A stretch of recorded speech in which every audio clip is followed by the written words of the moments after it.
Hey y'all, my name is Ann Wyatt.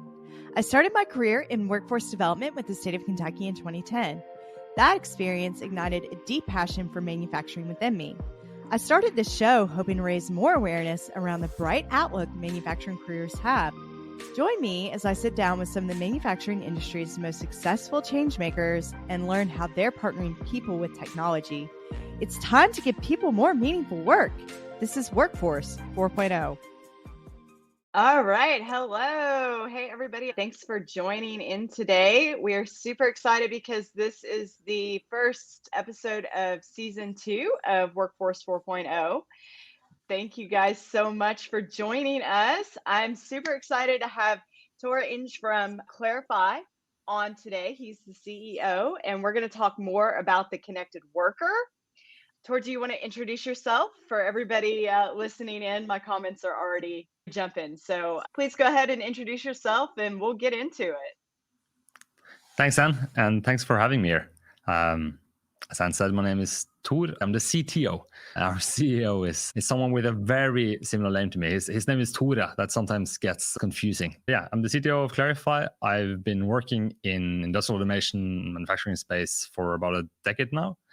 Originally started out as a consultant, worked that for some years with some of my colleagues, and we ended up starting a product company called Clarify. Fast forward a few years, and we're here. That's awesome. Yes, it's been a real pleasure getting to know Ingrid and your crew over there at Clarify and what you guys are doing with your connected worker technology for sure. You know, I've got to ask you, it's just a tradition now at this point, but I start every episode asking my guests what their favorite karaoke song is or just what their favorite song is in general. And I was wondering if we were going to go do karaoke sometime, which would be awesome, right? What is your go-to karaoke song? We should definitely do karaoke. Everyone should do more karaoke. I don't know if I have a go-to karaoke song, but I'll say every night, more or less, I sing some Johnny Cash to my kids. So I'm a big fan of that, but it can sometimes be a bit slow. So I'll say that at the last office party, we had everyone joining in on some Queen, which was a lot of fun. So might be better suited for a karaoke party. Which Queen song, if you don't mind me asking? We ran through a few. I think maybe the easiest one for the whole team to join in was "We Will Rock You." Someone attempted a few others, but some of them go quite high, which at least for me isn't really, it's not sounding great. That is a perfect karaoke song. I feel like there's a real vibe with Queen with my guests. It seems to be a quite popular answer for karaoke music, and it's always a go-to. "We Will Rock You" is a great song. Bohemian Rhapsody and just is stellar. So that's awesome. I would get down with that. I've already got some comments here that I'd like to bring up, and I can't help it because as soon as we went live, it just like blowing up. I'll just share really quickly. Aaron Prather's here. Season 2, here we go. Right. Yes. It's a party, Aaron. Thank you for joining us always. And Jesse Wells, he says that he definitely supports Cash and Queen. That's good to hear. Yeah. Tennessee's not too far from me, and that's a big area for Johnny Cash, you know. A lot of favorites there. So getting kind of into the depth of the conversation here, I'm always interested in learning more about how people are going to partner with technology in the future of manufacturing work, right? There's this huge movement, big push for Industry 4.0. There's a huge push for increased data collection. In your opinion as a CTO and what you're seeing, where do you see the role of data and people intersecting in the future of work within the manufacturing sector? That's a really good question. I think what we see with data use, which I think is interesting, is that we're seeing more and more kind of where data works on its own and where it doesn't, and where computers make sense and where they don't.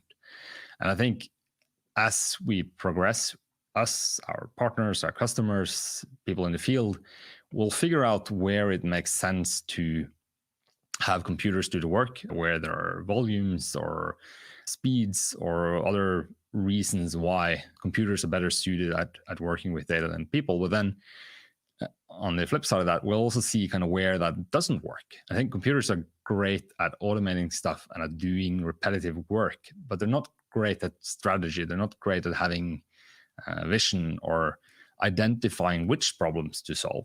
And I think we haven't quite gotten to a point where people have a good sense of where it makes sense to stick an algorithm or a computer. I'm hoping that over time we'll kind of find that that space or that point where it makes sense to put computers and to have machines working with data, and where it makes sense to leave it to human beings. We're still pretty great. Absolutely. Humans, we can do stuff. Yeah, it is interesting that we're seeing more of this shift towards Industry 5.0, I guess, where you're keeping people the center of your workforce. And that's absolutely a big reason why I started Workforce 4.0, because I want people to adopt the technology, but in a way that makes sense, right? Yeah, no, for sure. Pendulum might have swinged a bit far at the moment, or at least I think people are kind of testing out finding the areas where you can't just plop down some algorithm and have things magically come out at the other end.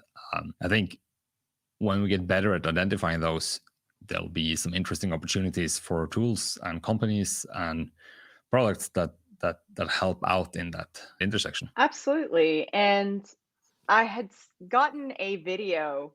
Ingrid had been so sweet to send me the video for Clarify, and I kind of wanted to just take a minute and show that, if that's okay with you. I feel like we talk so much about the technology, and there's a lot of applications, use cases that we always share, but I think for those watching, it makes it kind of more relatable, right? If we use video as well in these lives. So if it's okay with you, I'm going to bring that up for a minute and show that. And again, as I was telling you before the show, I didn't even edit it. I thought that it was beautiful. So I'm hoping that all of the listeners and viewers out there enjoy it as well. Is now a good time to bring that up? Sounds perfect. Let's go for it. Okay, let's do it.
That was great. Usually when I'm editing videos for the show, I look for the clips that showcase how the technology is working with the people.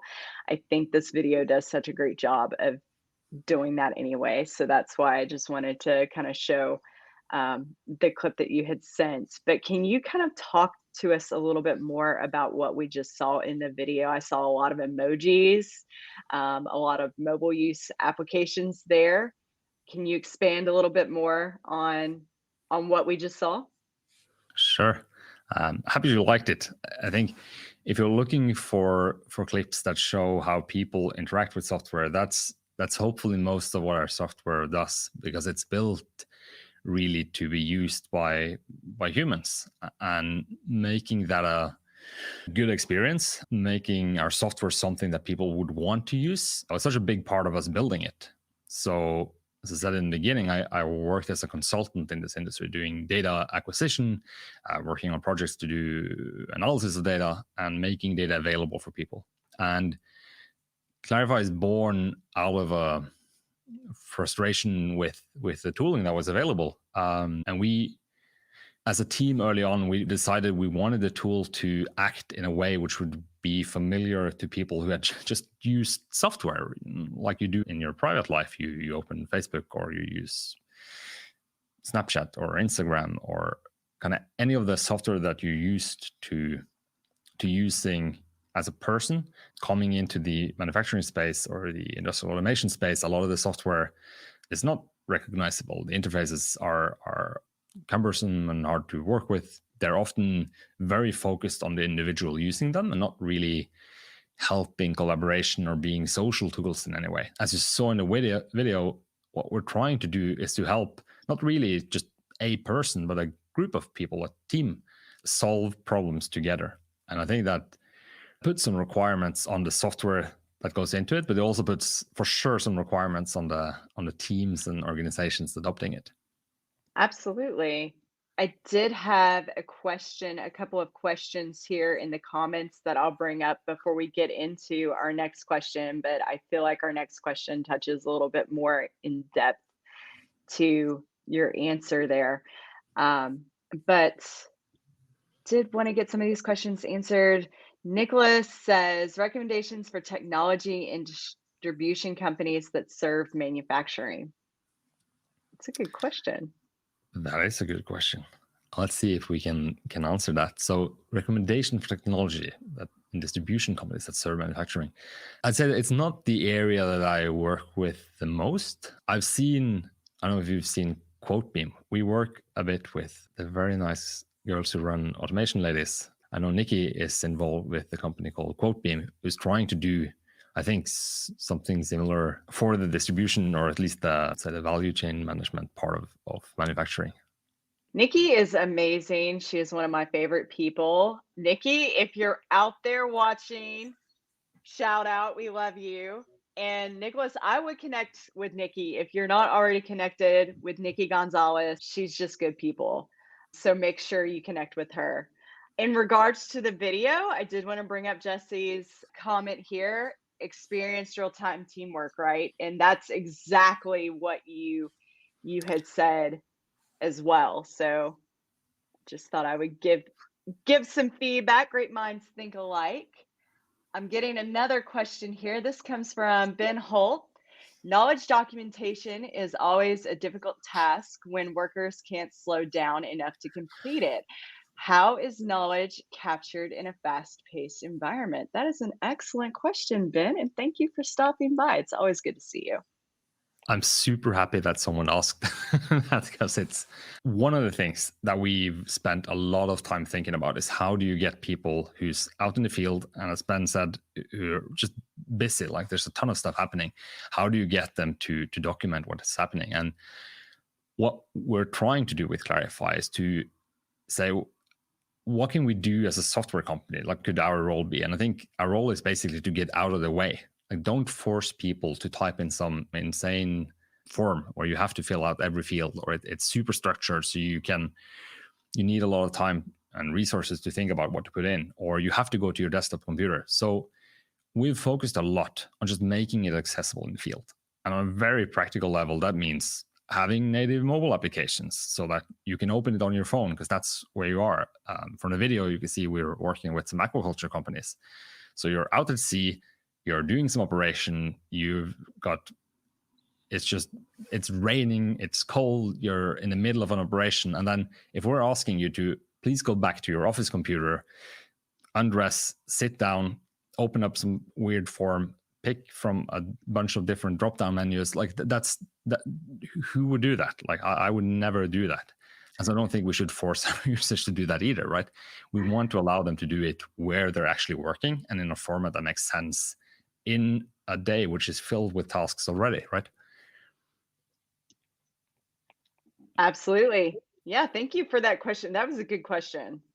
And that kind of leans into our next question that I want to ask you too, because these are all kind of leading up to how we use technology every day and the challenge of applying that technology that we use in our personal lives to our work lives as well. So, Tara, I just want to ask you, when it comes to creating a connected worker tool such as Clarify, why do you feel like there's such a strong emphasis for you to design it from a social media feel? I feel like in that video we really got that feeling, right? It was intuitively like a Snapchat or a Facebook or Twitter or something, right? So can you elaborate a little bit more on why that is so important to you and Clarify's mission? Absolutely.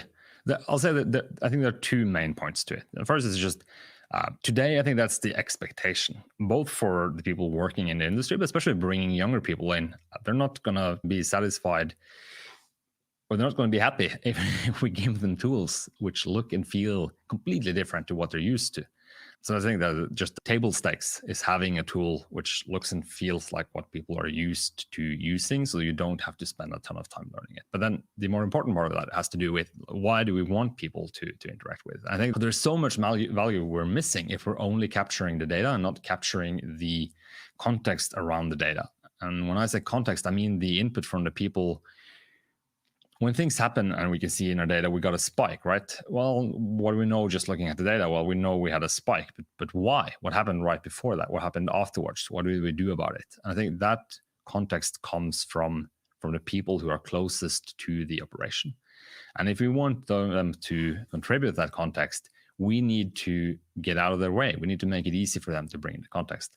And then why do we want to have it be social? Well, I think if I add context to something, I have one perspective on it. But if my team that's around the process, maybe there are field engineers, maybe there's someone who's a specialist, or in the aquaculture context, maybe there's a biologist, making tools kind of multiplayer or collaborative. If you look at something like Google Docs, right? How did we use to edit documents together before Google Docs? I'd make a version on my computer, I'd email it to you or print it out even and bring it to your desk.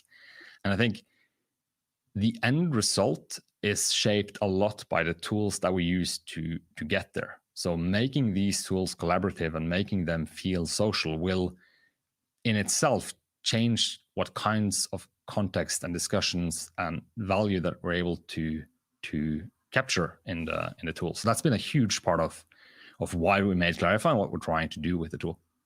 Excellent points. That is something that in recruiting and talent acquisition, especially when we're looking at the skills gap, right, that we're facing by 2030.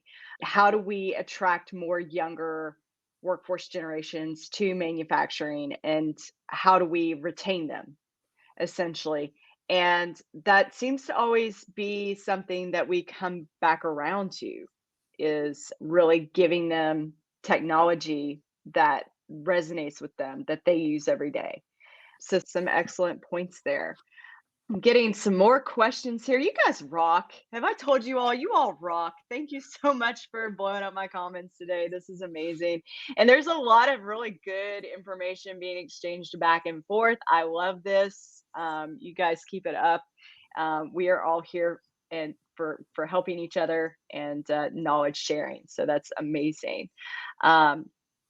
Chris Sturgo asks, with data overload always a challenge, how do you define the point where the data is sufficient and enough to reach insights, of course? That's a good question.